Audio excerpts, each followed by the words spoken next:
kiwon lafiya wanda muka saba kawo muku, ko in ce wannan shine karo na biyu da zamu kawo muku shiri na kiwon lafiya, wanda a cikin shirin muna tare da shugaban kungiyar FIOX a takaice, wanda zai mana bayani a cikin shirin da kuma kungiyar da manufofinta da kuma abin da maudu'in da zamu tattauna a kai.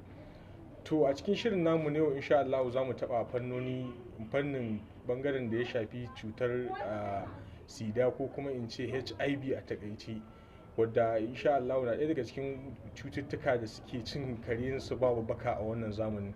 Muna ma bakonmu barka da zuwa wannan shiri. Barkan mu Haji Nura. To da fatan zaka gabatar ma masu sauraro da kanka a takaice kafin mu shiga cikin shirin gadan-gadan. Da farko dai sunana Isa Karabiu, shugaban talakawa, shugaban kungiyar Public Health Enlightenment Organization Katsina State FIOX. Wannan kungiya aikace-aikacenta shine wayar da kan al'umma game da abin da ya shafi lafiya, musamman yadda aka samu taɓarɓarewa da yaduwar cututtuka a tsakankanin al'ummarmu. So shi yasa muke ganin cewa bari mu wayar da kan al'ummarmu domin a gudu tare a tsira tare. To masha Allahu Malam Isa, kamar yadda muka tattauna a kwanakin baya, ko in ce muka fara tattaunawa a shirinmu na farko, a haɗin gwiwa waɗannan gidajen talabijin masu zaman kansu kuma na al'umma, community channel kenan, da suka hada da Mai Karfe TV, Puntuwa Online Radio and Television da kuma Gyara Kayanka TV. Muna ƙara kuma jan hankalin mutane akan su tuntube mu a sauran shafukanmu na YouTube, Facebook da Twitter domin su bibiye sauran shirye-shiryen namu.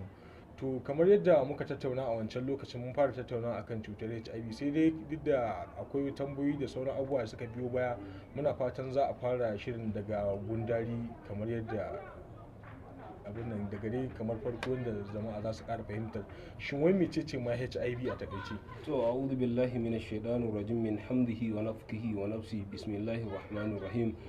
Da farko dai kusan in ce jama'a duk wanda ka tara zai ce ma ga abin da ake ce mai HIV. Nana ganin cewa dai mu buƙaci mu dan ƙara haskaka wa mutane, amma kusan abin ya shiga kunnuwan mutane fiye da yadda mutane ke tunani. Abu na farko dai da jama'a za su fara ganewa cewa ita HIV ta bambanta da sauran cututtuka. Muna da cutar irin su parasite bacteria, wato ma'ana cutar bangaren jiki kenan. Wato ita wasu kwayoyin cututtuka ne da ake kira parasite, kuma akwai dangin bacteria. So ita HIV tana dangin viruses ne. Ita cutar HIV ana kiranta virus, shi yasa za ku ji ana cewa HIV human immunodeficiency viruses.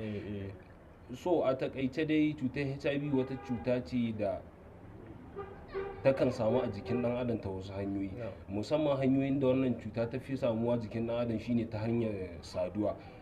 Mutane kullum muna son mutane su gane wai me mace ce HIV nan, Alhaji Nura, domin ita HIV wani abu ne da za ta iya samun mutum ma ba ta hanyar saduwa ba. HIV wani abu ne da take samun mutum musamman ta hanyar ƙarin jinin mai HIV. Insha Allah ta'ala idan an ibi jinin wani sai a ƙara ma wanda bai dauke da cutar, bai dauke da ita. To wannan a takaice zan takaita wannan abin gida uku ne kusan aka fi samun HIV nan. Abu na farko saduwa, abu na biyu ƙarin jinin mai ita, abu na uku shine a haifi yaro da ita. Wannan shine abin da ya kamata mutane su gane. Abu na farko shine ana samun HIV wajen saduwa, matukar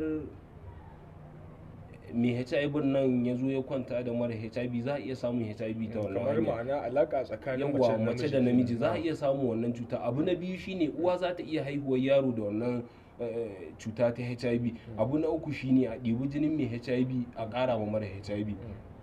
To amma kamar ya binciken likitoci ya nuna cewa ta wani bangare aka fi kamuwa da wannan cuta kenan? A gaskiya kusan bincike tun daga wanda na bibiya manyanmu sun yi shine an fi samun wannan cuta ta hanyar saduwa.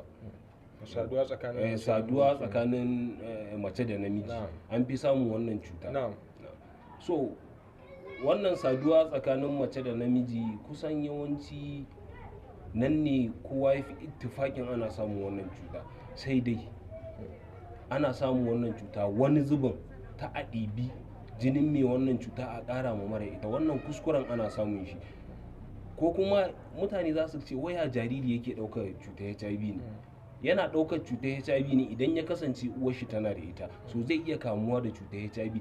Duk da dai akwai wasu dokoki da ake kafa musu masu wannan cutar in suna da jariri, yawa za su zauna ƙarƙashin kulawar likita har su haihu za a ba su shawarwari wajen ganin ba a samu jarirai suna da wannan cutar ba. Wato jariri ma mai dauke da cutar HIV ta kan iya haihuwar jariri wanda bai dauke da cutar. Sosai ma kuwa dan ni da kaina ban san iya adadin kayansu da na ɗiba daga inda nake aiki ba zuwa AKTH Kano domin auna a tabbatar da yaran suna da ita ko ba su da ita. To yanzu kamar misali ita wannan cuta yadda ta yada a cikin al'umma, kamar waɗanne irin shawarwari ne za a ba waɗanda suke a cikin wannan yanayi na halin kamuwa da wannan cuta ta HIV? To Alhaji Nura, kamar yadda dai na alkarwanta a wancan lokacin mun fara tattauna a kan batun da ya shafi HIV. Gaskiya wannan bagire ne da na yi shekaru ina bincike a kan shi, kuma na yi aiki da wata NGO da ake ce ma Riders for Health. Wannan ita NGO tana kula da tafiye-tafiyen ainihin su jinanan masu wannan cuta ta HIV. Kusan gaskiya na zagaya ɗakunan shan magani da yawa a cikin wannan jiha, na ga irin abubuwan da na gani, kuma da bisa bincike da na rika bibiyan masu wannan cutar da sauransu.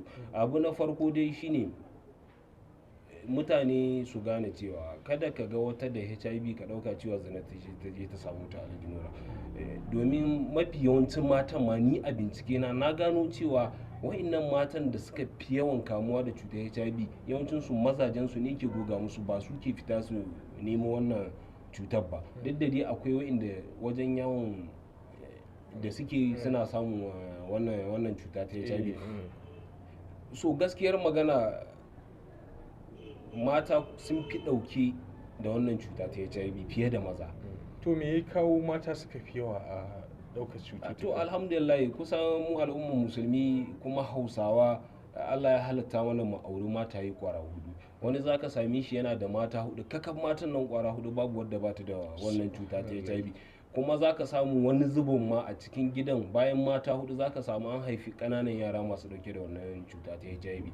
So sautari wa'innan matan wasu mazajensu suna mutuwa ne su basu a duniya.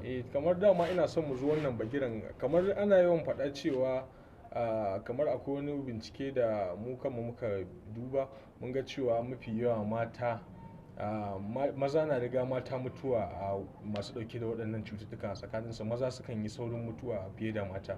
To me hakan ke nufi? Gaskiya a takaicen da zan faɗa ma mutane, duk da dai na yi bincike akan wannan me yake kawo dalilin yawaitar mutuwan maza da ke dauke da HIV. Abu na farko, muna cikin wata al'umma yawa duk yau wanda aka ce yau gashi yana da cuta ta HIV, ko da a cikin gidansu ne sai ka sami yana tsantsenin ya fito ya faɗa ma wani cewa yana da cutar HIV. Wato saboda gudun musgunawa da sauransu. So wannan dalilin yasa duk namijin da ya gano cewa lalle ya ji ya sadu da wata mace kuma ana zargin macen nan da tana da cutar HIV, so sai ya kasance ki zuwa a yi mishi awo don a gano yana da wannan cutar da wuri ya ci gaba da shan magani, sai ya bari sai wannan ciwo ya fi karfin shi, irin ya kai shi stage din ma da ba za a iya shawo kan al'amarin ba. Yawa, so wannan lokacin ne za a ɗebo shi a kawo ma malaman lafiya shi sai su gano cewa yana da wannan cutar. To sun gano yana da wannan cutar, ya fara shan magani da sauransu, in Allah bai kaddara kwanan shi gaba ba sai Allah ya ɗaura rayuwar shi ya bar wa'annan mata. To misali yanzu kamar yadda aka fara bayani akan ana musguna ma su masu ɗauke da waɗannan cututtuka, to kamar yanzu wani shawara za ka ba al'umma akan yadda za su mu'amalanci masu ɗauke da waɗannan cututtuka? To alhamdulillah Alhaji Nura, kusan yanzu ina kan aikin gano wannan tsangwama da ake ma masu HIV. Wani abu da zan faɗa ma masu sauraron mu shine, akwai wata rana ina aiki aka kira ni a waya ake ce min ga rigiman nan fa ta ƙara dawowa, wani gida ne gidan haya haka. So akwai wata yarinya duka bata wuce shekara 22 ba a duniya, tana auren wani bawan Allah. So ko bayi ta shiga sai matan gidan nan sun ɗibi toka sun je sun sama wajen masan nan. Yana da kyau a sa toka, amma me dalilin da yasa suke sa wannan dokar? Suna sa dokan ne don su tsangwami wannan yarinya, su ce mata ta je ta musu bayan gida, ta san tana da cutar kanjamau, ta je ta yi musu kaza ta yi musu kaza. An yi na farko na zo na sasanta wannan al'amari, na jama su mutanen gidan kunni. Wannan abu ba dalili bane ba da za ku riga faɗi. HIV ba a ɗaukata ta irin hanyoyin da ku kuke tunani. Ga hanyoyin da ake bi a ɗau HIV. munan idan da HIV ana ɗaukata ta wa'in abubuwan da duk ba mu zo da rayuwa ba. Na ce cikin ku da wani zai ziyarce mu je ga yadda muke wannan aikace-aikace na HIV zai ɗauka cewa ma ba za mu dawo gidanmu ba. So kullum ga nan sai ƙara ƙiba ma nake ina zama abin nan da sauransu. So na yi ƙoƙari na kwantar da hankalinsu, bayan wani lokaci ga kiran waya cewa in zo fa rigimar nan ta ƙara kaurewa. Na ce to na san yadda za yi da kaina Alhaji Nura. Na je na taho da jami'an tsaro, aka zo aka tafi da matan nan, muka tafi da ita a police station, aka zauna da su da mu da 'yan sanda. So aka ja layi. So kaga wannan ba daidai bane ba. Mataki ne na farko da duk in ka tsangwami mai cuta, ɗaya daga cikin abubuwa biyu, ko dai wannan abin yi sanadi ya samu shi tunani ya mutu, ko kuma ya sanadi ya kulla wani abu a ran shi na ya cutar da al'umma da wannan abin da za a iya yadawa. Yawa ɗaya daga cikin wannan hanyoyin na tsangwama masu cuta, akwai wani gida, matar gidan tana cikin ɗaki, sai wata yarinya mai HIV sai ta shigo tana jan ruwa a rijiya.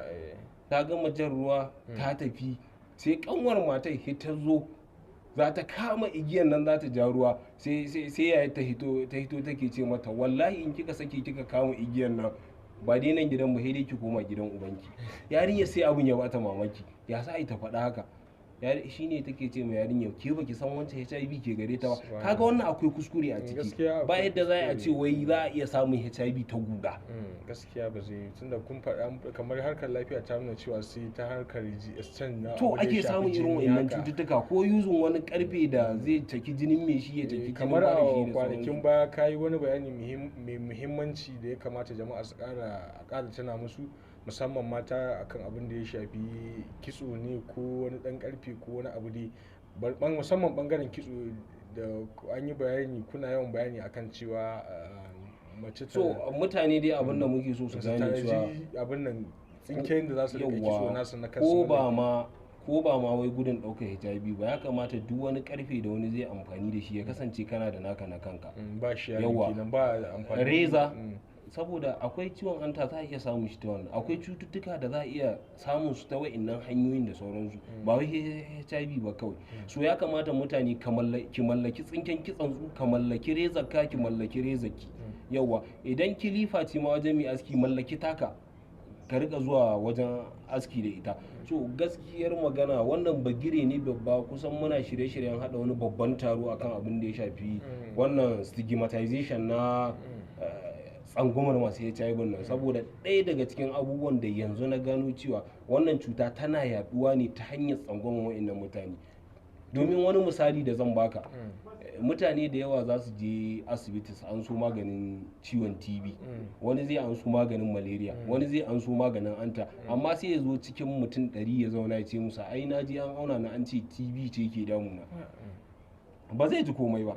So amma mai cutar HIV yana gudun ya zo ya faɗi ma mutanen nan, idan mutum 100 ne nan wajejen mutum 1000 sai sun guje shi. Yawa to da za a daina wannan tsangwamar, to insha Allahu ta'ala wannan cutar sai ta ragu fiye da tsammani a tsakankanin. Wato a takaice dai ma'ana yanzu cutar nan ta HIV ba a ɗaukar ta hanyar mu'amala da mutum, ma damar ba canjin jini aka yi ba, sannan kuma ba wani ƙarfi ba ne ko kamar reza ko allura kai amfani da shi ka canza don gaisawa ko zama tare ko ma cin abinci tare, babu matsala, ba a iya ɗaukar wannan cutar. A takaice na fahimce ka da masu sauraro sosai ma kuwa, kuma na daga cikin al'amuran da ke ƙara jawo yaduwar cutar nan kamar yadda na ce tsangwamar masu cutar HIV nan, saboda ni na zanta da wasu da yawa da ba a tsangwama su, yau idan ta fito ta ce tana da HIV kai ba za ka taba zuwa ka neme ta ba, haka idan ya fito ya ce yana da HIV ke ba za ki taba zuwa ki neme shi ba. So amma kun tsangwama masu cutar nan sun ɓoye al'amarin nan, dole a samu matsala. To yanzu a takaice a ƙarshe yanzu wani kira za ka yi gaba ɗaya daga ɓangaren masu cutar har ɓangaren waɗanda ba sa ɗauke da cutar,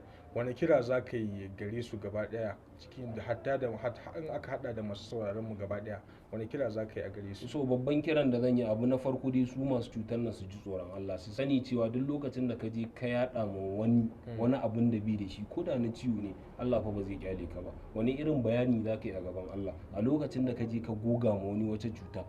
Abu na biyu, mutane su ji tsoron Allah, ita cuta ubangiji ke shafar bawa da ita, haka ma ya faɗi cewa yawwa domin jarabawa, ya ce idan na shafi wani bawa da wata cuta ba wanda ya isa yayi ta sai fa Allah nan. Yawa idan na nufe shi da alkhairi ni da mai alkhairin ne. To ba daidai bane ba, kuskure ne tsangwamar masu wannan cutar. Ya kamata mutane su gane, kuma gwamnati ma ta kafa doka kan tsangwamar masu wannan cutar, kuma insha Allahu ta'ala a ƙarƙashin wannan ƙungiya da nake jagoranta za mu yi aiki tukuru. Za mu fito abin na farko, mutanen gari za mu taimake su kansu masu HIV nan za mu taimake su, za mu yaƙi da wannan abun, gaskiyar magana. Domin in ba yaƙi aka yi da wannan abun ba, za a samu matsala. Masu sauraro za su ga wani kila cutar nan ta kama shi, yaƙi zuwa yan shi magani. Me yasa yaƙi zuwa yan shi magani? Yana da cikin tsangwama. Yawa yana ɗaya daga cikin tsangwama. Ni na zanta da su da yawa. Wata za dan Allah ki taimaka ki je ki yan shi magani, za ta ce wallahi ita gwamnati mutu da halin da za ta shiga. Wallahi wata rana na je wani asibiti a Mulumfashi, na je aiki wajejen wata yarinya ba ta wuce shekara 18, irin yaran da ake ma aure da wuri, ba ta wuce shekara 18. Muna magana da ita, ki kwantar da hankalinki, ita ce wannan cutar in kina shan magani insha Allah ta'ala sai ma kin fi mara ita lafiya. Take ce mai ita ba wai wannan ke damunta ba, a'a yadda za ta je ta zauna cikin gidansu, tun da gidan yawa za su tsangwame ta, hatta uwa sai ka ga ta tsangwami diyarta. Ma'ana dai in na fahimce ka a takaice, babban abin da ke bada gudunmawa sosai wurin yaɗuwar wannan cuta, musamman su ga masu ita, su fusata su rika yada ta, hada fusata da suke sakamakon tsangwamar su da ake yi. To masha Allahu, insha Allahu, saboda takaitaccen lokaci ne da mu, za mu dakatar da shirin a nan, amma a shiri na gaba muna fatan dakta zai mana bayani, ko in ce shugaban kungiyar FIOX, wato Public Health Enlightenment ko Public Health Enlightenment Organization Katsina State. To muna fatan a shiri na gaba za ka yi mana bayani akan hanyoyin da za a kare kamuwa da waɗannan cututtukan sosai da sosai, sannan kuma da muhimmancin gwaji kafin aure da sauransu, da ma sauran cututtuka dai da suka shafi waɗanda za a iya ɗauka tsakanin al'umma. Muna fatan insha Allahu a shiri na gaba za ka yi mana cikakken bayani akan yadda wannan cututtuka za a dai samu a kiyaye kai daga kamuwa gare su, kamar yanzu yadda kai mana bayani akan HIV. To masu kallon mu, kamar yadda muka fara shirin nan, duka anan za mu dasa aya a cikin shirin. Yanzu a madadin bakon namu Isa Karabi, shugaban talakawa, ni Nura Haruna mai karfe da na gabatar tare da abokin aiki na Aliyu Sultan, nake cewa ku huta lafiya daga